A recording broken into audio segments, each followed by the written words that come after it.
keluar setelah ibu sakit di ICU 22 hari. Tapi saya memang di rumah sakit tiap malam tuh pulang untuk ngajar pondok saya. Karena saya ngajar Syariatullah Al-Khalidah karangan Sayyid Muhammad. Kenapa saya tetap ngajar? Karena pulau itu termasuk orang yang sangat berkeyakinan kalian ad-dunya mal'unatun mal'unun ma fiha illa zikrallahi wa ma walahu au aliman au muta'alliman. Terus untuk menghilangkan laknatullah di dunia ini hanya zikrullah, termasuk yang disebut Rasulullah SAW adalah proses belajar mengajar, au aliman au muta'alliman. Terus kula niku sangat fanatik kalian yang namanya belajar. Karena niku sing kula anggap ingkang ngilangi adab, ngilangi laknat. Kula beberapa kali terdikte oleh baca. Misalnya baca sistem geologi bumi. Itu zaman wonten likuifaksi teng Palu. Itu beberapa ahli geologi tanya saya, Pak Bahak, apa ada pembenarannya dalam Quran? Terus saya bilang, sampean baca ayat ini dengan kamus bahasa Arab yang dikarang orang sekuler. Atau bila perlu yang dikarang orang Kristen, biar kamu tidak nganggep saya ini nyari pembenaran. Selama ini alhamdulillah kadang kamus Munjid itu terkenalnya itu dikarang orang non-muslim. Tapi kadang itu ada hikmahnya. Hikmahnya adalah, tapi saya bukan berarti menganjurkan belajar Munjid, ini ada hikmahnya adalah madatul kalimah itu dimaknai secara benar menurut objektivitas ilmu. Singkat cerita tak suruh nyari makna maro yamuru mauron. Jadi Allah ngendikan teng surat Tabarok, apa kamu merasa aman? Merasa aman setiap saat manfis sama ayyakhsifa bikumul ardo fa idza hiya tamur. Allah zat yang menguasai langit setiap saat bisa saja melumerkan bumi ini. Jadi melumerkan itu ya bahasa Arabnya tamur itu. Jadi Allah sudah mengingatkan bahwa potensi bumi ini memang likuifaksi karena di bawah ada magma, ada air, ada macam-macam. Kemudian potensi bumi ini juga dihantam oleh benda-benda langit. Sehingga Allah ngendikan innallaha yumsikus samawati wal ardo an tazula wala in zalata in amsakahuma min ahadin min ba'di. Jadi setiap saat mungkin meteor itu menghantam bumi, setiap saat mungkin Mars yang menghantam bumi. Sehingga kalau kita belajarnya itu geologi atau sistem galaksi, itu ketakutan kita ya pada likuifaksi, pada meteor yang jatuh, pada apa. Tapi kalau misalnya kita baca yang su'ul khotimah, ketakutan kita ya akan su'ul khotimah. Tapi terus kalau lihat berita TV corona, ya takutnya akan corona. Tapi setelah distatistikkan, misalnya belajar orang yang mati karena ngelindur, itu ya terus takut tidur, karena yang mati karena ngelindur itu juga banyak. Artinya apa? Membaca itu membentuk. Dan itu artinya belajar. Saya termasuk orang yang meskipun masih muda itu gak pati-pati mati. Ini yang membedakan saya dengan Gus Nadir PD saya kalau masalah ngadepi mati. Karena bukan berarti saya mesti soleh, mesti husnul khotimah, ya enggak. Ada istilah mati yang menyenangkan dalam diri manusia, yaitu Nabi ngendikan Allahumma ahyini maka natil hayatu khairan li wa tawaffani maka natil wafatu khairan li. Sebagian doa Allah maj'alil hayata ziyadatan li fi kulli khairin wal mauta rahatan li min kulli syarrin. Jadi mati itu akhir dari maksiat saya atau akhir dari potensi maksiat saya. Sehingga kata Sohibul Hikam, kamu harus percaya diri bisa selamanya tidak maksiat lagi. Orang kan tanya, masa manusia tidak bisa maksiat lagi? Ya bisa saja kamu pas taat terus mati, berarti sudah tidak bisa maksiat. Jadi ulama itu melihat mati itu akhir dari segala maksiat atau potensi maksiat. Ya, di sini hebatnya lagi-lagi GNU. Bohong fasik gendut kayak apa kalau mati saya ge, tombone menang kabeh, saya ge menang kabeh.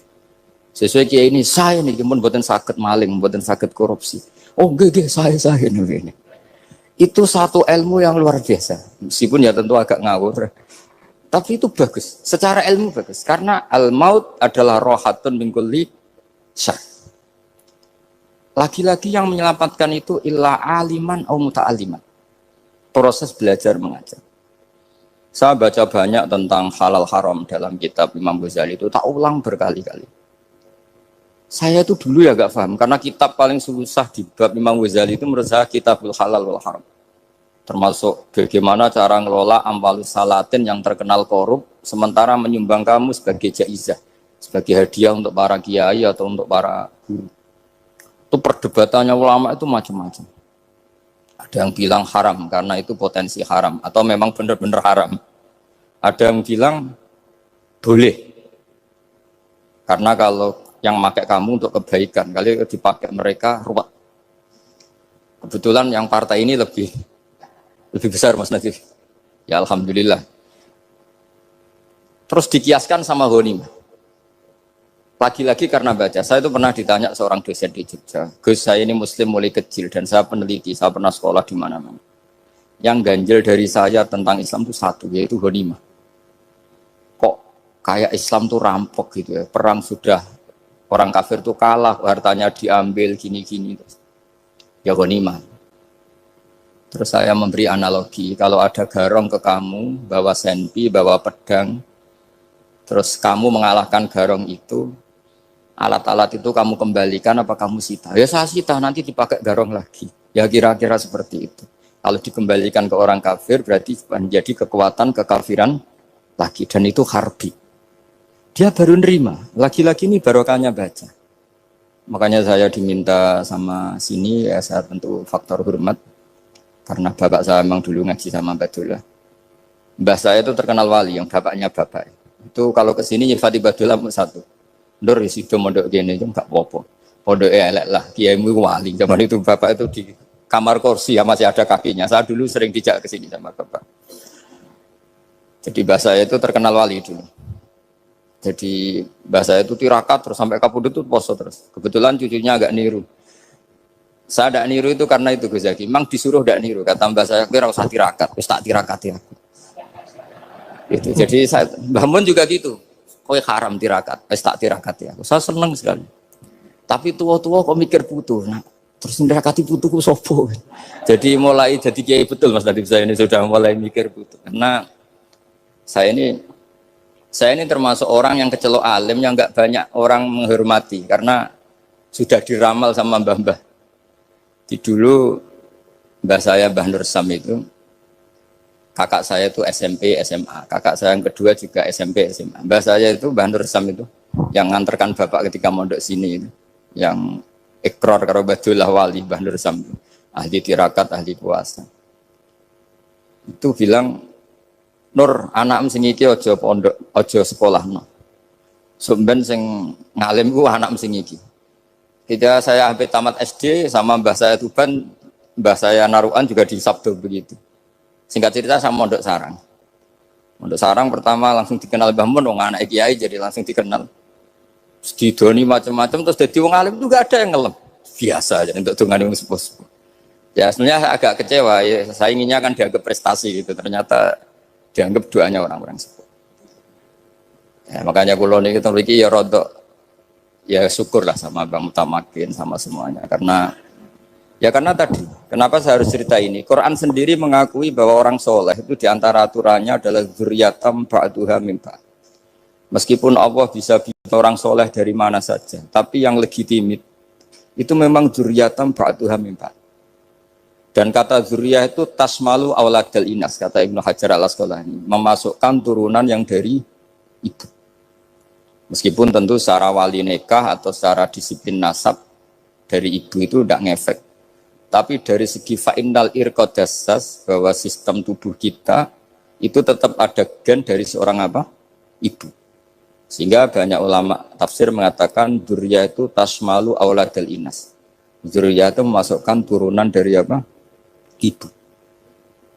Bapak saya itu nasabnya nasab wali. Jadi mbah-mbahnya itu suka tirakat, suka. Ibu itu nasab kiai. Jadi kalau bapak wiridan itu, kalau istiqomah itu disalahkan sama keluarga ibu. Istiqomah itu salah. Karena ijabu malam yajib, mewajibkan sesuatu yang tidak wajib. Itu masalah secara ilmiah. Mbak Mun itu sering kritik kalau ada pondok kok wajib puasa, wajib merawat itu sering kritik. Itu secara fikih bahaya. Ijabu malam yajib, mewajibkan sesuatu yang tidak wajib. Dan itu kriminal dalam bab fikih. Betul itu, sama cari di Sulam Taufik, babnya itu ngeri, ijabu malam yajib itu tidak dihitung minal kabair, dicari sendiri itu di bab Sulam Taufik, tidak perlu saya sebut, itu parah betul malah cara menvonis Abdullah bin Husain bin Thohir di Sulam Taufik, ijabu malam yajib. Tapi pondok-pondok yang tirakat tidak kurang dalih, niki buatan majibaken, ngelatih, buatan majibaken tapi nopo. Nah, silsilah dari keluarga ibu itu suka ilmu. Sehingga Abdullah bin Mas'ud itu tiap hari itu mensweeping orang yang sering duha. Kalau ada orang duha istiqomah itu disweeping. Awas, harus seminggu sekali, nggak boleh tiap hari. Masa sholat fardu kamu saingi sholat duha? Nggak boleh, fardu tersaingi. Itu Abdullah bin masyhur, sama cari di Al-Ghunjah ini. Sayyidah Aisyah kalau ada orang duha tiap hari dimarahin. Dan itu secara konstitusi ilmu benar karena Nabi Qiyamul Lail Ramadan itu hanya 4 hari yang dibangun. Lainnya itu enggak. Khasyata ayyufradu alaihim, kalau dalam sahih takut dianggap fardu. Akhirnya istiqomah itu masalah di keluarga saya yang dari ibu. Nah, kebetulan kita ini suka ada istiqomah, akhirnya ya seperti ini. Tapi ini ilmu harus kita bicarakan. Tapi yang istiqomah Bapak itu pengagum Badolah. Bapak itu suka sama istiqomah karena punya guru dulu Ki Zubedi istiqomah, Badolah istiqomah. Tapi jangan kira Badolah itu hanya istiqomah. Saya punya sanad banyak, mungkin Gus Zaki lebih tahu. Sering saya diceritain Bapak. Badolah itu nak ambek wong fase nemen-nemen itu ya rapati cocok. Senajan to majibno fase. Tak takok iki ngopo. Engko nak ke fase darani wong awam untuk ganjaran. Mergo macane Quran gak fase. Padahal untuk ganjaran mergo seneng Quran. Jadi terus tak takoki Bapak, niku saged damel syarat mboten? Ya ora kena, pokoke ngono. Jadi go ngekrori. Artinya beliau ndak ingin lah gara-gara kita terlalu pakem tajwid kemudian nganggap siapa saja baca Quran salah kemudian tidak dapat pahala. Bisa saja hamalahum ala ayaqraul Qur'ana apa mahabbatuhum wa iskuhum wa kadza wa kadza. Jadi akhirnya saya jadi tahu. Oke, secara makhraj salah, tapi iseknya benar, mahabbahnya benar, brontonya benar. Jadi sebetulnya itu punya sekian makalah tentang ilmu. Hikam juga gitu. Nur nak cah santri ngaji ihya itu jauh oleh. Saya nak hikam mojo. Maksudnya beliau entah kalau setelah itu Badolah itu melarang siapa saja santri ngaji hikam itu dilarangnya ada kelas tertentu untuk boleh ngaji hikam. Nah, kenapa saya cerita ini? Karena saya masih ingat betul di antara wasiatnya Mbah Mun itu. Pirroh sebab apa Fatihah kok ihdinas siratal mustaqim, bukan sirotoka tapi sirotol ladzina an'amta alaihim. Dawe Mbah Mun fa inna Allaha ta'ala la ya'kul wa la yasrab wa la yanqih wa la kadza wa kadza. Allah itu tidak makan, tidak minum, tidak tidur. Sehingga kita tidak bisa niru Allah. Tapi yang makan tidur itu manusia. Sehingga kalau ingin dekat Allah ya niru sirotol ladzina, bukan sirotoka. Kita cara tidur niru Kanjeng Nabi, niru ulama, cara makan, cara minum, niru Allah tidak bisa. Makanya bukan ihdinas siratal mustaqim siratoka tapi siratal ladzina an'amta alaihim. Maka dalam beragama itu butuh master, butuh panutan. Ya tentu Mbah Mun oleh ngendikan pakai luwet orang-orang kuno. Cara Mbah Mun pakai cantolan. Maka saya punya makalah banyak dari Bapak, dari Mbah Mun, dari Mbah Zubair, dari sampai saya itu hafal sanad sampai Rasulullah SAW. Karena yang bisa mengawal ilmu itu sanad. Termasuk saya di sini bawa kitab Ar-Risalah Al-Qusairiyah. Nanti saya baca beberapa panutan kita. Di sini ada Abdul Qasim Al-Junaidi, ada Abu Yazid Al-Bustami, ada banyak ulama yang ditulis Ar-Risalah Al-Qusairiyah. Dan itu yang membentuk Imam Ghazali, kitab Ar-Risalah Al-Qusairiyah. Tapi sekarang kita ini tidak belajar lagi tentang tasawuf. Tasawuf itu Abdul Qasim Al-Junaidi jadi wali itu bukan wiridannya terlalu banyak, enggak. Beliau pernah bikin satu kalimat yang menjadikan Allah itu ridho. Kalimatnya begini, kalau malam beliau wiridan gini, ya Allah, Kenapa engkau ngasih rizki saya? Padahal engkau tidak butuh saya. Kalimatnya sederhana. Kalau seorang majikan ngasih servis sama karyawannya, memang butuh pekerjaannya. Orang tua ke anak butuh kasih sayangnya. Tapi engkau ini zat yang tidak butuh saya, tidak butuh kita. Ngapain ngasih? Jadi punya sisi betapa Allah itu luar biasa. Wong tidak butuh kok. Ngasih itu kan luar biasa. Jadi karena mensifati seperti itu Allah itu ridho. Itu luar biasa. Normalnya orang memberi itu kan, apalagi orang memberi kiai itu kacau sekali. 1.000 jaluk swarga. Salam template 1 juta wae jaluk apa? Swarga itu parah lagi. Nanti kalau enggak masuk surga tunda-tunda. Itu ngeri lagi itu. 1 juta minta apa? Surga.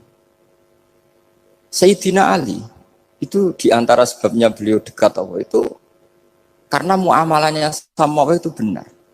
Di antara muamalah itu yang diriwayatkan di kitab Risalah itu Syariah adalah masyhur itu.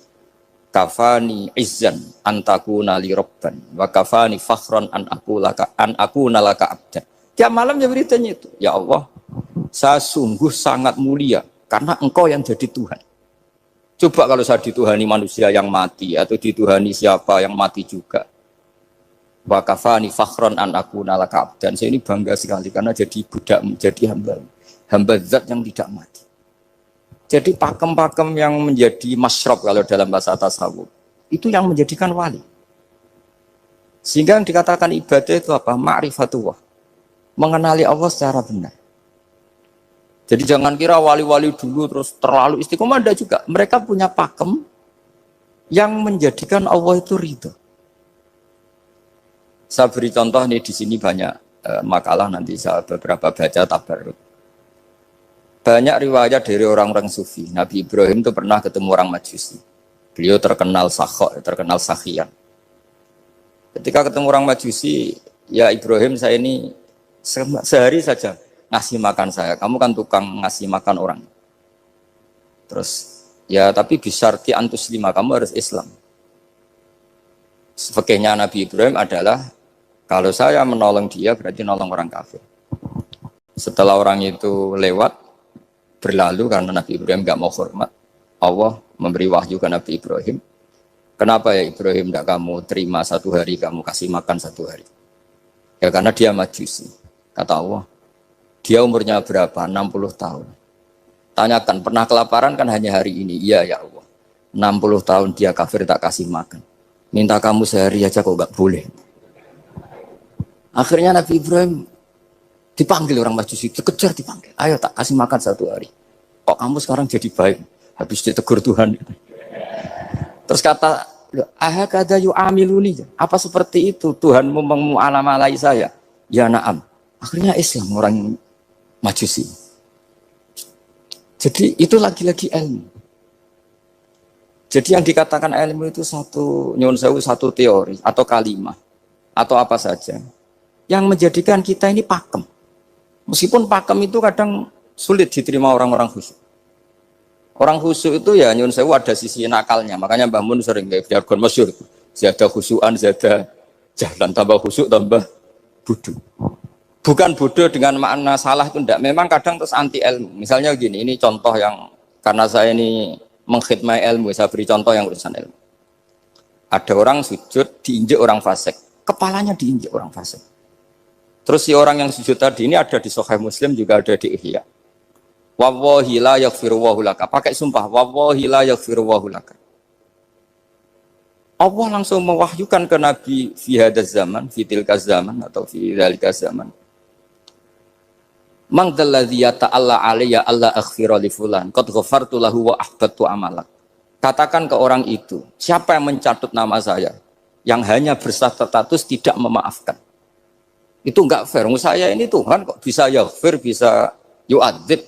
Kok sifat saya tinggal 1 yu'adzib itu gimana? Dicatut separuh itu Allah enggak terima. Tapi kalau kita baca Quran, saya ini sama orang fasik ya benci.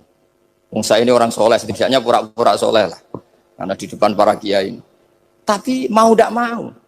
Ketika Allah mensifati dirinya tentang orang munafik gimana? Wa yu'adzibal munafiqina insya'a. Tidak rocok, potensi memberi tobat itu ada. Meskipun sama kalau orang munafik, tapi ya tetap bacanya wa yu'adzibal munafiqina ya insya'a. Oh ya tuh. Rasulullah kayak apa bencinya dengan Wahsy karena qatilu Hamzah. Tapi Nabi tunduk sama konstitusi Quran. Laisa laka minal amri syai'un aw yatuba alaihim aw yu'adzibahum. Akhirnya Allah malah memberi tobat sama qatilu Hamzah yaitu Wahsy. Ini pentingnya baca lagi. Kalau kita tidak baca hanya khusuk saja, tidak baca. Pasti sama orang yang menginjak orang sujud tadi, yang nginjek pasti salah, nggak dimaafkan. Bongso pasti. Pertanyaannya adalah, betulkah Allah punya sifat satu, yaitu yu'adzib? Makanya kalau kita baca, misalnya baca Quran, walillahi mulkus samawati wal ard, ya sudah, yaghfiru liman yasha wa yu'adzibu man yasha. Kalau nuruti rasa kita, ya inginnya ke kita, yaghfir, ke orang lain yu'adzib. Tapi Tuhan kan nggak terima, saya ini Tuhan kok didikte makhluk saya ini gimana? Nggak bisa. Sehingga ya ini lagi-lagi ilmu. Makanya saya cocok, tidak cocok itu suka baca. Saya suka sekali baca, mulai ulama dulu, ulama modern, setengah dulu. Mulai ulama yang kedunian sampai setengah kedunian. Suka. Saya dulu tuh gak suka uang. Karena saya memang tadi, mbah saya dari bapak itu wali mas tadi. Kalau tadi Mas Nadif jujur, mulai Mbah Soleh itu suka bully mertuanya. Jadi saya alhamdulillah dia jujur. Jadi, Mbah Soleh itu menantunya Raden Asnawi. Itu ya bully-bulian sama, ini terus ditiru beliau ini. Itu gak suka sebenarnya. Saya itu ya pokoknya tadi kalau orang daftar wali itu kan gak suka sama, karena mereka nangis ketika Allah ngendikan wa aqridu atau ayat-ayat anfiku, atau orang baik disifati wa aqridu qardan hasanah. Itu hadal khitab li ahlil jiddi wasarwah. Ini khitab untuk orang kaya. Kalau isen Gusti jenengan sampean ngongkon infak kok kalau diinfaki. Mal kok kalau di ngamali. Jadi maka yuhibbunal mal, mereka tidak suka harta. Walakin diana luladzatal khitab bil infak, dan itu harus kaya dulu untuk bisa infak. Jadi itu uniknya. Akhirnya saya Imam Sa'roni penting juga kaya. Jadi wali untuk suka harta itu nunggu diperintahkan Allah. Alhamdulillah kita tidak, sudah wali dulu karena sudah senang harta balik. Jadi kayaknya keren kita dibanding wali-wali itu. Artinya wali itu tahu pentingnya harta setelah jadi wali. Kita alhamdulillah mulai kecil sudah tahu pentingnya harta. Kayaknya kita lebih wali. Imam Syafi'i itu dulu gak suka sama orang kaya. Saya berkali-kali ceritain. Karena dia dididik Sufyan As-Tsauri, Sufyan bin Uyainah. Tapi ketika ketemu Imam Malik itu kaya raya. Meskipun dia hidupnya sederhana, tapi kaya raya. Pas beliau mau, Imam Syafi'i dia agak-agak sopan kalau sekarang tanya, setelah jenengan ilmu yang saya harus ambil siapa? Kata Imam Malik, yang sealim saya itu sudah meninggal Abu Hanifah, tapi muridnya masih, namanya Muhammad bin Hasan Asy-Syaibani. Kamu datang ke sana. Semalam itu Imam Malik dikasih uang 500 dinar. Padahal 1 dinar itu 4,25 gram. Bisa dihitung berapa ratus juta. Terus separuhnya dikasihkan Imam Syafi'i. Nah, kasangoni. Pagi-pagi diajak ke Baki. Dulu Baki itu ada kafilah rental unta. Mana kafilah yang mau ke Irak? Kita. Ya sudah ini antar. Tak bayari. Diantar Imam Syafi'i. Diantar ke Imam Muhammad bin Hasan Asy-Syaibani di Irak. Itu ketemu Muhammad bin Hasan Asy-Syaibani pertama itu apa? Beliau itu kalau ngitung uang di meja. Emas-emasnya di meja, uangnya dolar, semuanya di meja. Tambah kaget. Ini saya sama Imam Malik ingkar, ini malah lebih parah lagi. Kata Muhammad bin Hasan Asy-Syaibani, "Atajabu min hadza." Kamu kagum dengan ini, merasa aneh? Iya, ya. Ya sudah, ini tak kasihkan orang fasik. Tigo demenan, tigo judi. Jangan, jenengan saja.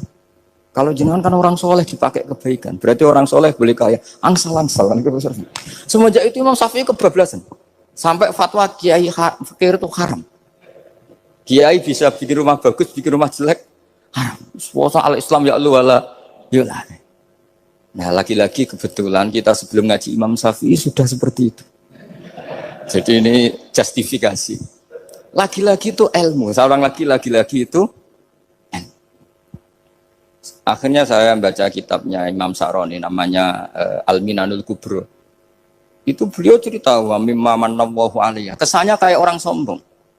Tapi sebetulnya yang sopan itu yang sombong. Karena Imam Sa'roni kan bilang, kamu harus memaklumatkan diri kalau antum minal ulama il amilin. Kamu termasuk ulama yang amilin. Terus ditanya sama orang-orang, bagaimana kalau nyatanya ndak?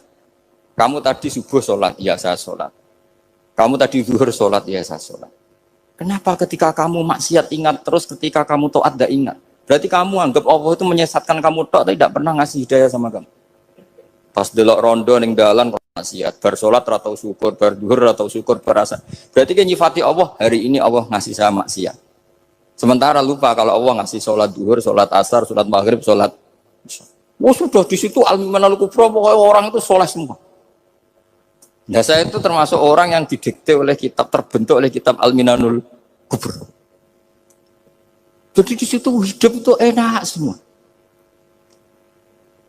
Makanya saya itu masih ingat dialeknya dua orang alim. Nggak perlu saya sebut, ini agak sensitif. Karena ceritanya itu ada anaknya kiai mau nyalek. Karena dia anaknya kiai tanya, Mbah, dalilnya nopo nanti yang kepengen jadi jabatan, mencari jabatan itu sah. Kalau yang jawab tak sebut gak apa-apa namanya. Jawabnya Mbah Mun, oleh gak apa-apa. Nabi Yusuf juga ada jabatan. Terus beliau baca qalat alni ala khuzainil ardi inni khafifun alim. Nabi Yusuf juga ada jabatan ya Rabb. Didebat sama orang alim. Itu Nabi Yusuf syariatnya itu mansukhah bi syariati Rasulullah Muhammad sallallahu alaihi wasallam. Setelah tamunya pulang, Mbah Mun dibantah gitu. Dari Mbah Mun gini bilang, anut kiai wae oleh pemenang anut nabi. Sama ingat kalimatnya. Anut kiai wae oleh pemenang anut. Artinya Nabi Yusuf kan minta jabatan ij'alni ala khuzainil ard. Jadi akhirnya semenjak itu fikih-fikih ilmu tadi saya ulang lagi. Akhirnya saya cari, termasuk saya disuruh bangun. Saya golekno dalile nak wong soleh kok oleh jabat. Batinku, wong dalil kok diorder saya ya sempat. Ternyata saya cari-cari ya tadi am yahsudunan nasa alama atahum wa min fadli faqad ataina ala Ibrahim alkitab wal hikmata wa atainahum mulkan azim. Keluarga Nabi Ibrahim di antara sifat yang disebutkan Allah adalah dikasih mulkan azim. Sebab itu akhirnya kiai-kiai Indonesia itu mazhabnya Safiyah semua. Politik ya kerso, jabat ya kerso, proposal ya kerso. Saya ini maksud saya ini yang menyelamatkan ilmu. Kalau orang busuk pasti gedeng. Kiai kok gelem proposal, kiai kok para pejabat. Tapi orang ilmu setuju. Nah saya nggak tahu setujunya itu bawaan ilmu apa bawaan nafsu tadi itu yang mulai saya data. Nah kalau saya kan bawaan ilmu saya baca. Itu bedanya saya dengan Mas Nadif jadi bawaan baca. Karena kemarin saya dibully habis-habisan di Kudus. Saya tidak punya kesempatan bicara di menantunya Neng Mu'ah ya. Wah ini kurang ajar betul orang ini kata saya. Tapi saya nyari sisi positifnya. Kalau saya dibully kan saya madlum. Orang madlum gampang jadi wali. Yang dia bully berarti zalim ya sudah berarti wali saya. Gitu. Nah supaya dia juga wali sekarang tak bully supaya impas gitu. Jadi ini nolong beliau. Jadi saya 22 hari itu kalau habis subuh ke rumah sakit, tapi kalau asar pulang ngajar. Ya begitu terus. Karena mbah-mbah saya itu sukanya ilmu Masya Allah. Karena ilmu itu penting. Apapun pakemnya para wali itu kalau diingatkan secara ilmu itu terus kayak runtuh. Saya berkali-kali mencontohkan. Dan itu valid, data itu valid. Sufyan bin Uyainah itu orang yang khusyuknya Masya Allah. Gurunya Imam Syafi'i, gurunya Imam Malik. Itu beliau menceritakan dalam kitab Khilyatul Auliya. Nabi Isa itu senengannya itu ceria sekali. Nabi Yahya itu senengannya bersengut, abusan, suka kayak takut akhirat, takut penyakit. Tapi bukan takut corona, enggak ya jelas kan. Saya akhir-akhir ini fatwa, sekarang jangan baca Uwais Al-Qarani, tapi Al-Qarni. Meskipun saya tahu ada yang baca Qarani di kitab-kitab, ada yang baca Qarni. Tapi sekarang wajib dibaca Al-Qarni sementara. Sekali dibaca Al-Qarani itu nisbatun ila. Iya, jadi makanya ini untuk sementara dibaca, ngikuti yang baca Uwais Al-Qarni. Meskipun di sarah-sarah apa bi fathir ra wakila bi sukun ya sudahlah sekarang harus ijma dulu Al-Qarni ya, karena kalau Al-Qarani itu akhirnya Nabi Isa ditegur sama Nabi Yahya. Mali aroka dohikan ka'annaka ta'manu min makrillah. Saya melihat kamu kok suka tertawa, seakan-akan kamu merasa aman tidak kena azabnya Allah. Nabi Isa akhirnya balas tanya, Mali aroka abisan ka'annaka tai'asu min rahmatillah taknatu min rahmatillah. Kowe mbesengut wae koyo dunia orang rahmat, anane corona tok. Padahal ya ono mangan, ono guyon, ono nikmat. Dan itu figur besar, akhirnya kita tahu. Dan saya sering cerita juga, setiap dakwah itu Nabi Isa nyari syirorun nas, Nabi Yahya cari khiyarun nas. Tentu alasan Nabi Yahya gampang, berteman orang baik itu baiklah, nyaman, terus akibatnya juga baik. Nabi Yahya enggak. Limada tanzilu ala syirorin nas. Kenapa kamu singgahnya ke orang-orang yang buruk? Ana tabibun udawil marto. Saya ini dokter, tentu menyembuhkan yang sakit. Akhirnya terus di Indonesia banyak kiai yang kancanan orang fasik ya banyak. Tapi ya tentu yang benar itu yang mensolehkan yang fasik. Yang mesti salah yang menjadi fasik karena ketularan yang. Tapi itu lagi-lagi apa? Ilmu yang bisa menjadikan kita percaya itu ilmu. Saya tuh suka sekali baca kitab yang berbeda. Saya sekarang baru belajar kitab orang-orang Hanafi, orang-orang Maliki. Saya kemarin dikirimin hadiah oleh keluarga Pak Kures. Ada tanda tangannya Pak Kures dari Habib Ali, dari keluarga beliau. Ciri kitab namanya itu Sarah Bukhari, yang dikarang orang India, orang modern, Anwar ya. Kiai Anwar Shah, orang-orang India ya, orang sekarang. Itu beliau termasuk mujaddid kalau dalam perasaannya orang India. Mensarai Bukhari ya, kira-kira sanadnya Sayyid Muhammad ke beliau itu 3 atau 4. Beliau termasuk orang-orang yang bisa membentuk India seperti itu. India kan banyak syurahul hadis, termasuk Wali Ad-Dahlawi, terus Syekh Yusuf Al-Kandahlawi, banyak lah saya. Itu beliau cerita di kitab-kitab itu bahwa ilmu itu harus diungkapkan. Terus beliau cerita banyak tentang kewalian. Sampai dalam cerita kewalian itu unik. Dan terus kayak jadi wali itu gampang sekali. Ya diantaranya itu wali itu mau modal rasido. Sab'atun yudhilluhum wa fi dhillihi wa ma la dhilla illa dhilluh. Itu diantaranya itu wa rajulun da'athu imra'atun datu jamalin wa mansibin faqala inni akhafu. Mau modal gak sido. Wis dijak wong ayu menarik muni ra gelem. Modal ra gelem iku iso dadi wali. Iku yuzilluhum wa fi dhillihi yauma la dhilla. Ya. Nah, masalah kita ora digelemi lah, itu masalah. Itu sangat. Jadi gampang sekali dalam kitab Al-Minanul Kubra. Dan kalau baca itu enak. Misalnya gini. Tentu masa lalu kita yang buruk itu tidak diceritakan orang lain. Dan itu kadang karena gengsi. Tapi kalau melihat hadisnya Nabi itu gampang sekali. Kullu ummati mu'afan ilal mujahirin. Umatku semua itu dimaafkan. Kecuali yang memperlihatkan salahnya dosanya. Jadi nggak boleh kalau sampean sekolah nggak naik kelas cerita anaknya. Kalau saat dulu nggak naik kelas. Kalau punya utang koperasi tidak pernah bayar. Nggak boleh. Cerita seperti itu. Kalau ditanya, Bapak dulu pinter nggak? Oh pinter sekali. Harus bilang gitu, pinter sekali. Pernah ranking sekali. Sudah nggak apa-apa itu. Meskipun dengan makna yang lughawi ya. Saya dulu iskal. Kan nyun sewu saya ini sering diparani orang yang mau tobat, cerita gue saya dulu sering main perempuan, sering mabuk, tapi sekarang saya mau tobat gini-gini. Karena ini orang awam, tak terima. Tapi saya bilang gini, kamu jangan cerita ke anak kamu. Terus dia cerita, tapi kan saya harus jujur. Karena ilmunya dia baru terlalu jujur itu penting gitu. Terus Pak, pokoknya nurut kula ora oleh cerita, pokoknya ora oleh cerita. Ya guys, oke nurut. Setelah itu saya nyari-nyari sarah. Termasuk kitab itu. Kok bisa orang yang tidak mujahirin, orang yang menutupi salahnya malah dimaafkan, yang cerita jujur pernah salah malah tidak. Sangat-sangat bener. Misalnya seorang bapak cerita, "Jong aku dhisik nak pacaran tak ambung." Misalnya, anaknya mesti suatu saat kan dia puber. Mesti nak ngambung niru bapak. Nah, kalau yang cerita itu ribuan atau jutaan. Jong aku zaman yang pondok itu rezekiku kok bodoni. Kan terus jadi syariatun muttaba'ah. Apalagi yang cerita ini ternyata jadi kiai, ternyata gitu ya tetap jadi kiai. Jadi kalau pura-pura soleh di rumah, pura-pura soleh, seakan-akan di pondok tidak pernah kodok, tidak pernah setor meluntir, tidak pernah apa kan?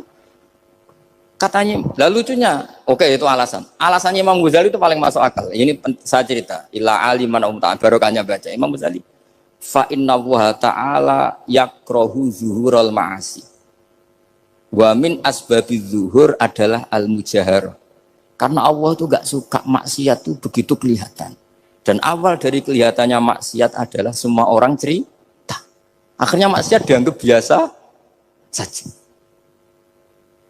Jadi kalau semua orang cerita zaman mondok nakal itu akhirnya semua orang yang nakal. Oh itu niru kiai ini, karena ini niru kiai.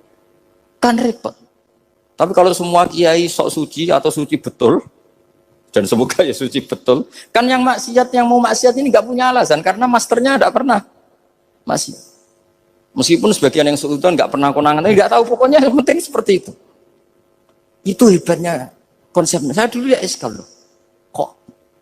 Ya tadi kullu ummati mu'afan illal mujahiri. Saya dulu eskal seeskal kan. Tapi setelah baca Ihya kata Imam Ghazali, karena Allah itu nggak suka zuhurul ma'asi. Allah nggak suka kalau maksiat terlalu muncul. Dan termasuk sebabnya muncul adalah setiap orang jujur menceritakan masa lalunya. Sebab itu kita sebagai orang Islam yang entahlah istilahnya apa, kalau istilahnya Mas Nadib Islam Nusantara atau moderat macam-macam lah. Saya termasuk orang yang sebetulnya ingin gak setuju, bukan karena menentang. Nanti ngapalkan firqahnya kebanyakan. 72 aja ngapalkan banyak, ditambahi Islam Nusantara, Islam moderat, Islam garis, apalagi itu. Ada yang lagi lucu. Ya, macam. Tapi setelah saya ulang lagi, setelah baca banyak, itu akhirnya menjadi tahu. Karena apa ya, fitrah salimah kita. Misalnya gini, ada cerita di kitab-kitab. Nabi Musa pernah istisqa nggak mandi. Kan nggak terima, dia seorang nabi kok istisqa nggak mandi. Saya ini kali muka ya Allah, kenapa doa saya nggak mandi? Terus kata Allah, inna fihim namaman, di antara yang berdoa sama kamu yang istighosah kubro itu ada yang namaman, tukang adu-adu. Nabi Musa ngajarin Tuhan, ya Allah kan gampang, kasih tahu dia siapa tak usir supaya tidak ikut istighosah, kan selesai. Terus dari pengiran lucu, saya ini Tuhan, anha anin namimah, saya ini Tuhan yang mengharamkan namimah, maka saya tidak akan namam. Anha anin namimah wa akunu namaman. Saya ini mengharamkan adu-adu kok terus dudono sing kan, ya sudah Gusti kalau gitu. Lalu solusinya gimana ini? Nanti solusinya gimana Tuhan? Ya sudah kamu nyari hamba saya yang namanya ini. Cari sama Nabi Musa. Hitam. Makanya saya sama Mas Nadim itu sungkan karena di antara wali itu ada yang hitam. Oh hitam terus nggak apa-apa ini biar impas, biar saya sampean bisa jadi wali karena madlum. Itu ketemu. Setelah ketemu sama-sama nur. Anta barah, ya saya barah. Terus anta Musa, ya saya Musa. Kenapa kamu tahu? Dikasih tahu Allah. Ini karena sama satu nabi, satu wali. Terus saya ini mau istisqa sama kamu. Itu doanya tuh ngawur sekali, bukan sekedar ngawur sekali. Ya Allah, apa engkau sudah tidak punya stok air sehingga tidak ada hujan? Gitu. Apa angin-angin sudah tidak nurut sama jenengan sehingga tidak bisa menghalau awan untuk menurunkan hujan? Faka ada Musa ajab tisau, itu di semua kitab. Musa hampir saja jotos, dianggap doa yang enggak sopan. Tapi kata Allah, la tadribhu ya Musa, fa innahu adhakani fil yaumi salasa marrat. Dia bisa bikin senyum saya sampai 3 kali. Lu soal mereka maksiatuhum la tadurruka. Maksiat mereka itu tidak ngefek ke engkau kok jenengan pertimbangkan. Maksiatuhum la tadurruka. Wah, akhirnya langsung hujan. Jadi kadang doa itu ada yang ngawur. Maksiatuhum, makanya saya itu kadang berani berdoa Indonesia aman. Secara fikih ya kadang apa sing maksiat meneh. Kadang yo mikir. Ya nak sing taat meneh, tapi engko nak ana apa sing maksiat ya maksiat. Saya pernah ketika Jogja sering gempa itu pernah mau berdoa. Ya Allah semoga bebas dari gempa. Tapi terus saya mikir, memang kalau nggak ada gempa ya yang sholat aman. Tapi yang maksiat juga daripada mengguri Allah sudahlah tidak berani berdoa aja sudah. Gusti ini dunia ini jangan pun terserah jenengan. Tapi saya sebagai orang Muslim sing apian kan ya kepengin arham linnas. Boleh dalil lu kangilan, tapi gara-gara baca barek tadi. Maksiatuhum la tadurruka. Maksiat mereka itu tidak bahaya bagi kita. Pun Gusti ra usah kakean pertimbangan pun udan mawon. Udan langsung.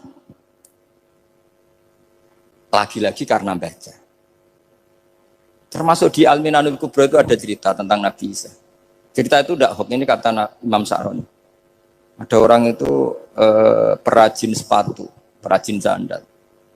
Ya Allah, engkau itu bilang butuh sandal ukuran berapa, nanti tak bikinkan.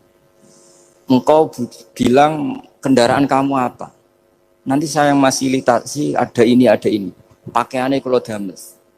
Apa, pokoknya saya ingin khidmah sama jenengan. Terus Nabi Isa yang terkenal baik itu, ya faham mabibat sih, hampir saja dibukut. Kata Allah, jangan Isa. Dia muji saya sesuai yang dia ketahui. Lagi-lagi baca. Jadi tidak bisa kita mengadili orang lain ini kalimat ini tasbih wa bil khalqi, itu tidak bisa, tidak segampang itu. Kecuali yang ngomong orang-orang Mu'tazilah atau orang-orang Khawarij mungkin kita lawan karena berdasar ilmu. Kena wong lugu rusak. Karena orang lugu itu gimana ya? Seperti Ahmad ditanya, kamu mukminah? Terus dites sama Nabi. Aina Allah fa asyarat ila sama. Allah di langit. Coba kalau kamu tauhidkan, Allah la yakhullu fi makanin. Berarti kan masalah itu karena Allah laisa kamitslihi. Saya juga pernah diprotes kiai, kenapa ada istilah senyum, istilah susah. Padahal Allah enggak pernah susah. Tak tanya kiai itu. Saya kan sering bilang Allah susah, Allah apa. Gus, kok gitu? Padahal Allah kan enggak pernah. Tak tanya, kamu hafal Quran? Enggak. Ya sudah, baca aja ayat falamma asafu nantaqamna minhu. Itu doire asafa itu kan asifa ya safu asafan. Diikutkan wazan afala berarti asafa yusifu. Berarti kayak dengan ata lah. Ya ata ya'ti ityanan, kalau ingin wazan afala kan ata yu'ti itaan, sama dengan falamma asafu mongko sumangsani gawe susah sapa Fir'aun wa kaumu. Nah ini ingsun. Fir'aun mari ribet, mari aku susah. Aku pengiran ciri tandingi. Intaqamna minhum kata aku. Akhirnya dia itu bilang, jebule ning Quran ya ono istilah Allah susah. Iya sembol aku hafal Quran dadi spontan bahasaku mbok salah mbok ora iku ono kembarane Quran. Sampeyan masih khusyuk ora hafal Quran akhirnya yo ngene iki kata saya. Akhirnya jebule ilmu iku penting, wis suwe nah ilmu iku penting kata saya. Jadi ini lagi-lagi illa aliman au muta. Jadi saya tuh dapat barokahnya ilmu. Saya sebagai manusia ya takut mati, tapi tadi kalau kadang-kadang melihat mati itu rohah min kulli syarrin. Kita ini meskipun nyun sewu sekarang tidak zina, tidak korupsi, potensi itu tetap ada. Dan yang bisa mengakhiri potensi itu apa coba? Al-maut. Sehingga Nabi mengajarkan kita itu gampang sekali dalam beragama. Ij'alil hayata ziyadatan li fi kulli khairin wal mauta rohatan li min kulli syarr. Lagi-lagi ilmu yang menyelamatkan kita itu ilmu.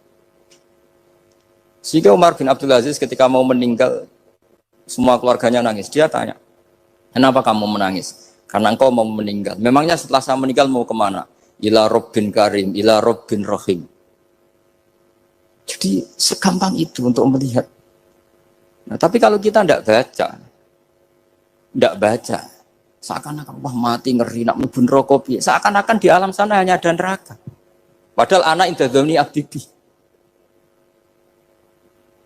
Daripada nganggep neraka masalah atau eleng pangeran kan ini. Lagi-lagi baca. La yamutan ahadukum illa wa yusinuduna billah. Jangan sampai seseorang mati kecuali dalam keadaan husnudzon sama. Saya tuh masih ingat Gus Yagi pas Bapak gerah itu tak antar ke Karyadi di Semarang. Itu mau kapundhut itu cek guyon. Jong ape mati mbok gawe ning hotel karena di pavilion. Beliau mau kapundhut cek dungo khataman Quran, baca sabqahat khataman. Terus tak khataman Quran. Terus wis ora usah nangis, aku husnul khotimah. Terus kapundhut. Betul kok enak maksudnya santai maksudnya enggak ya rileks aja. Itu ya aku bela wafatis, ya ada hanya saya, tentu banyak orang sering ketemu beliau. Saya bangun, Jung, aku nak mati Selasa berarti aku wong alim, nak mati Jumat berarti aku wali. Kok penak kabeh berarti? Saya sebenarnya ingin tanya, nak setu bah tahat kan, tapi kok potongannya ora pantas itu. Ketika beliau nyatanya kapundhut Selasa berarti senang status alim. Artinya orang-orang dulu itu, Imam Ghazali lebih parah lagi. Ya saya yakin ya semua orang Islam mati itu baik. Imam Ghazali lebih parah lagi. Itu beliau kapundhut. Itu orang yang perjalanannya 3 hari itu sudah datang semua. Sore beliau beli kafan. Terus beliau bilang ke adiknya, saya nanti kalau mati yang imami orang ini. Jangan makamkan saya sebelum diimami orang ini. Dulu udah ada WA-nya Mas Nabi, udah ada grupnya. Itu ketika beliau sudah beli kafan habis sholat subuh, alayya bil kafni, kafan saya bawa sini. Dikasihkan sama adiknya. Ya Allah, ar-ridho bil intiqal ilal malakil. Jadi saya sudah ridho kalau ketemu engkau. Terus kapundhut. Adiknya bingung karena orang yang ditunjuk itu harus 3 hari perjalanan. Ternyata datang semua. Datang semua terus. Kok kenapa engkau ini telung dino yang lalu? Jadi aku langsung harus perjalanan. Pamit. Ini cerita Mas Nadi yang tukang tukaran sama kubu sebelah Mas Nadi. Kalau saya ini orang baik, gak suka tukaran. Penting cara kitab Al-Minanul Kubro. Karena kalau ngaku orang elek, berarti kenangannya Allah sama kamu tuh bikin elek, tidak bikin baik. Itu cara pikirannya Imam Sa'roni dalam Al-Minanul Kubro. Kamu kan boleh mengatakan saya. Kamu harusnya juga bilang, saya habis ngamalkan ilmu, saya habis dapat hidayah. Wong tadi kamu ya sholat subuh, kamu ya baca Quran. Susah apa sih ngakoni tahu apik cari Imam Sa'roni gitu. Senengane kok, kalau mau bermaksiat berdelok wong wedok. Memangnya Allah mau amalah mbek kowe mau elek tok atau mau amalah apik? Ini rada provokator, tapi ini cerita ilmu, ini cerita ilmu. Makanya saya kenapa tetap hormat Mas Adib, karena provokator, meskipun itu asli, enggak karena baca. Kalau ini asli memang suka sombong memang asli. Tapi apapun itu kan tahun yang Mesir. Jangan-jangan bacanya itu. Saya baca kitabnya, dia ke makomnya. Imam Sa'roni kan orang pernah ziarah. Nah, makanya potensinya seperti itu. Jadi saya terus. Dulu saya itu nih Gus ya. Bapak itu Islam. Bapak itu seneng kancanan wong mlete timbang wong sopan. Saya dulu ya SK. Bapak itu kancanan wong mlete itu. Suatu saat bapak wafat, si pendereknya bapak yang mlete ini tak kancani. Melarat orangnya. Mulai terus tangan bener wong mlete. Jadi kalau tak tanya mun sarapan Mbah wonge sepuh. Oh wis lho Gus, esuk kudu sarapan wajib. Wis rokok, oh wis. Ternyata dia lebih gampang ngitung nikmat. Kok gak kerja, Bang? Aku nang masjid di 10.000 kon ngino wong kerja kan iso ngombe. Lha opo ngawula wong liya? Kan kok bener sus kurang ajar. Mbah mun mangan. Terus ngenteni kerja angel kabeh mboten panen men ngenes kaya Allah ora tau mar. Akhirnya Bang. Oh mungkin karena ini Bapak. Jadi akhirnya sesuai wae ora pati. Kancanan wong sopan-sopan. Akhirnya kancanan wong nadif kan gitu ceritanya. Ternyata orang sopan ya kacau cata. Mboten Gus namung meniki. Kok meluh. Jadi makanya ini kan apa-apa kalau berlebih. Seperti saya pernah ditanya. Kalau orang Jawa Timur itu hormatnya sama kiai. Kalau sama orang biasa itu kurang hormat. Sama-sama ada masalah. Kalau ada kultur semuanya sopan, nanti ya hum yukrimuna aliman wa fasikon wa solihan wa tolihan. Soleh, sopan yang berlebihan akhirnya sampai pernah ada seorang kiai latihan. Ini kisah nyata. Itu teman saya. Ketemu orang Solo dihormati. Sempat GR, barokahnya ilmu saya dihormati orang itu. Bareng sama orang fasik, orang macam-macam ya dihormati yang sama. Jebule podo wae kan gitu. Artinya gini, kalau akhlak itu benar-benar kelebihan, tapi kalau berlebihan la farqa bainal alim wal jahil wal fas was soleh wat toleh karena semuanya dihormati. Tapi kalau misalnya ada Jawa Timur yang membeda-bedakan manusia, kadang kita ini juga beratnya semua itu ibadullah, semua iyalullah semua. Jadi terus kita ini mikir yang benar yang mana? Setelah mengkaji ilmu, lagi-lagi setelah mengkaji. Nah makanya saya ingin sekali ilmu ini harus dikembangkan terus. Karena saya kenalnya Mbah Dola, Mbah Sahal, semua masyayikh ini min haitsul ilm. Karena ilmu ini yang cukup. Islam itu nggak bisa dikawal dengan khusyuk, nggak cukup. Yang bisa mengawal Islam itu hanya ilmu. Sebab itu fa'alam annahu la ilaha. Makanya orang Khawarij itu kata Rasulullah syarrul khaliqah. Kenapa orang Khawarij dibenci Nabi? Karena suka khusyuk, suka ibadah tapi tidak suka ilmu. Mereka menyalahkan Ali karena enggak cakap mimpin, menyalahkan Muawiyah karena gulingkan Ali. Semuanya disalahkan. Artinya kharaju min aliin wa kharaju min Muawiyah. Hanya disebut Khawarij. Dia tidak bisa memaklumi kemanusiaannya manusia. Makanya saya suka ada orang jadi wali. Itu karena sholatnya di belakang. Yang jadi soft awal saat jadi wali, disaingi sama yang paling soft belakang. Ditanya, kenapa kamu ketemu saya di sini? Bukankah kamu orang yang sholatnya di soft akhir terus? Iya, saya jadi wali karena sholat di soft akhir. Kenapa? Aku itu koyok merasa ora pantes, koyok suci-suci ya dhewe sowan pangeran wani kok ngarep. Jadi yang mendorong dia enggak berani soft awal karena tawadhunya. Masuk sak saya kok ngadep pangeran kok ngarep koyok wong top. Cara santri kok setor nomor 1 kok wis lanyah kayak gitu. Jadi jangan-jangan yang setor paling gurih itu pinter mergo tawadhu. Sampai ngelalar maksud. Jadi kok penak jadi wali. Jadi saya kalau baca kitab ya nanti tabarruk dengan Ar-Risalah Al-Qusairiyah karena ini terakhir ya karena di sini Pondok Thariqah saya menghormati sekali Badullah ya Mbak Nafek Gozaki. Itu ceritanya mbahnya Mbah Mun kandung namanya itu Mbah Ahmad bin Su'aib.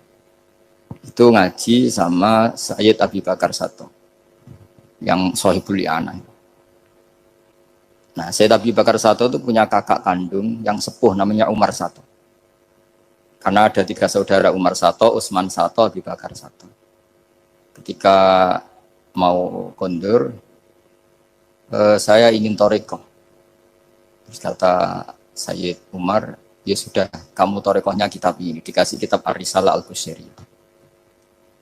Kitab itu sama Mbah Su'aib dibawa di sarang, Mbah Ahmad Su'aib. Mbah Ahmad Su'aib masuk kita syukur karena Mbah Nafek itu ngaji di sarang menangi Mbah Ahmad Su'aib. Jadi yang sholawat askat takhiyat itu masih dari Mbah Ahmad, bukan dari Mbah Zubair, dari Mbah Ahmad. Jadi Mbah Nafek di sini pernah ngaji Mbah Ahmad, pernah ngaji Mbah Zubair. Nah, Mbah Su'aib ini pernah ngaji di sini Mbah Murtado. Kajian mana kalau Mbah Murtado? Waturoyo. Jadi di Taraujum Mas saya sarang itu Mbah Su'aib dulu itu pernah ngaji di Waturoyo. Makanya saya diceritani Kang Mahmudi, putranya Mbah Zain. Itu ketika Mbah Imam sudah sepuh ngaji, sowan ke Mbah Imam sama abahnya atau sama siapa lah. Mbah Imam sudah sepuh, sudah sepuh. Wendi le, kula kajen. Apa rene badhe mondok. Gak ikhlas yo, ilmu dhisik dijupuk wong sarang, apa mbok jaluk meneh. Ya ini cerita dunia ki ya. Jadi karena dulu Mbah Su'aib itu ya babanya Mbah Imam, ya orang tuanya Mbah Imam, ya babanya Mbah Mun karena Mbah Mun punya mbah namanya Ahmad itu bin Su'aib. Itu guyonannya Mbah Imam. Kowe ora trimo ya. Ilmu itu kayak nolong kajen apa buat jaluk. Karena sebagian mas saya sarang dulu ya istifadah di hajen ya istifadah dari itu. Ya memang siklusnya seperti itu. Jadi ya sudah biasa seperti itu mulai dulu. Saya saja sudah menangi itu. Saya dulu ngaji Mbah Mun, mungkin cucunya Mbah Mun yang ruju-ruju ngaji saya, nanti anak saya ngaji cucu yang ya sudah gitu siklusnya seperti itu. Sehingga terus tarik kembali ke kitab Ar-Risalah Al-Qusairiyah. Dikasih kitab Ar-Risalah Al-Qusairiyah sama Habib Umar Sato. Dibawa ke Indonesia. Barokahnya luar biasa. Dan itu cara ngarang, manhajut taklifnya adalah menyebut wali-wali. Nah, di antara alasannya adalah ihdinas siratal mustaqim, siratal ladzina an'amta alaihim. Jadi berdebat wasilah, mendoakan orang yang sudah meninggal, menghormati orang-orang yang sudah meninggal, itu sudah final. Karena Allah sendiri ketika menjelaskan kesalehan, itu adalah meniru mereka, meniru orang. Karena kita tidak mungkin niru Allah la yakul wa la yashrab, Allah la yanam wa la kada wa kada. Allah tidak nikah. Kalau kamu niru nikah, nikahus sholihin. Niru ibadah terus soleh. Nah kok terus sithik-sithik Allah langsung terus piye carane wong ihdinas siratal mustaqim siratal ladzina. Jadi sebetulnya masalah haul, masalah menghormati orang yang sudah meninggal harusnya sudah selesai karena ihdinas siratal mustaqim siratal ladzina an'amta 'alaihim ghairil maghdubi 'alaihim waladdallin. Terus ini saya untuk tabarruk sama Ar-Risalah Al-Qusairiyah. Ini bukan niat, ini disebut pertama Ibrahim bin Adham. Di antara yang disebut pertama. Terus Yang diceritakan di sini adalah makalah ketika santrinya disuruh, saya belikan daging, terus dikasih uang, ternyata tidak cukup. Kalau nggak cukup, ya sudah murahkan saja. Ternyata dimurahkan artinya nggak usah beli. Akhirnya kemarin saya punya tamu dari orang-orang yang pakar ekonomi. Apa betul Indonesia nanti ekonominya turun? Ya Gus, kalau ada corona gini-gini. Terus saya beri penjelasan. Mereka mengatakan ekonomi turun itu karena butuh yang tidak pokok. Andai kan orang hanya butuh makanan pokok, yaitu makan dan minum yang pokok, maka kita tidak pernah miskin. Terus tak ceritainin madzhabnya wali-wali dulu. Jadi miskin itu disebabkan kebutuhan kita banyak, maka merasa miskin kalau nggak tersampaikan. Makanya istighna itu bukan bisek tapi anisek. Kalau dalam bahasa tasawuf, latela istighna anisek, bukan bisek. Kalau kamu merasa cukup dengan terpenuhinya kebutuhan itu, maka kamu akan nyari-nyari barang itu. Tapi kalau kamu istighna anis, memang kamu dari awal tidak butuh. Saya beri contoh begini. Orang itu datang ke saya, orang-orang ahli ekonomi. Kebutuhan pokok kamu itu misalnya punya celana, bisa nutupi aurat kamu. Dengan kamu dikasih alpat tapi tidak pakai celana, milih mana? Padahal celana itu harganya hanya 50.000, alpat 1 miliar. Wah ya milih celana Gus, kan apa artinya naik alpat kalau nggak punya celana? Sama. Kalau kamu bisa makan 1 piring hanya butuh 10.000. Dengan punya gedung tapi nggak bisa makan. Lo kan nggak mungkin Gus, orang punya gedung nggak kuat beli makan. Kalau Allah menghendaki bisa saja, misalnya stroke. Kamu terlalu didikte oleh ilmu ekonomi. Nah, saya dulu iskal seeskalnya. Wong Quran tuh hebatnya gitu, kok kadang hanya ngendikan wa kulu wasrobu wala tusrifu. Saya dulu ya iskal. Tapi setelah tambah tua, tambah umur, iya ya, makan itu penting. Sehingga nikmat bisa makan tuh di atas nikmat punya alpat. Karena orang nggak punya alpat tuh nggak apa-apa, tapi kalau nggak makan. Orang nggak punya uang 1 miliar nggak apa-apa, tapi kalau nggak bisa makan, nggak bisa minum. Nah, Quran itu harus diartikan seperti itu. Sehingga kualitas wakulu wasrobu itu luar biasa, kan ini pokok. Tapi karena kita didikte oleh adat, seakan-akan kulu wasrobu itu biasa. Khalidina Fiyah juga gitu, ini kembali kitab yang dihadiahkan Pak Kures ke saya. Khalidina Fiyah itu sebagian ulama mengatakan, kamu di surga itu abadi. Kenapa Allah memaklumatkan ada kata Khalidina Fiyah? Kata ulama itu, andaikan kamu tahu di surga itu 100.000 tahun, kamu tetap munghossoh, ada yang sereten, gak nyaman. Karena berakhir.